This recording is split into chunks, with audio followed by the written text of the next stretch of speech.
Two stupid children. Foolishness. Once upon a time, there was an old carpenter with a shiny bald head. On sunny days, his head shined so brightly that people shaded their eyes when talking to him. On just such a sunny day, a hungry mosquito was attracted to the old carpenter's bright bald head. He landed on it and started biting into it. The carpenter was busy smoothing a piece of wood with a plane. When he felt the mosquito biting him, he tried to chase him away.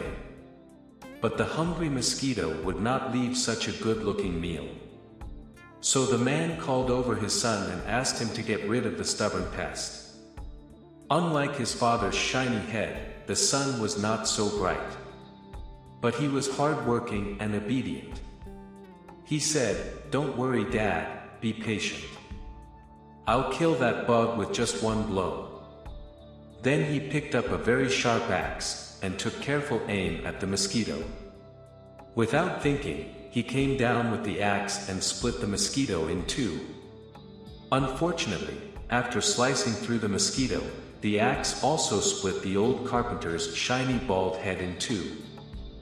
Meanwhile, an advisor to the king happened to be passing by with his followers.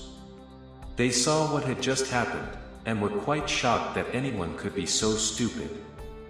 The king's advisor said, "Don't be so surprised by human stupidity. This reminds me of a similar event that occurred just yesterday. In a village not far from here, a woman was cleaning rice. She was pounding it in a mortar with a pestle, to separate the husks. As she worked up a sweat, a swarm of flies began buzzing around her head. She tried to chase them away, but the thirsty flies would not leave. Then she called over her daughter and asked her to shoo away the bothersome bugs. Although she was a rather foolish girl, the daughter always tried her best to please her mother.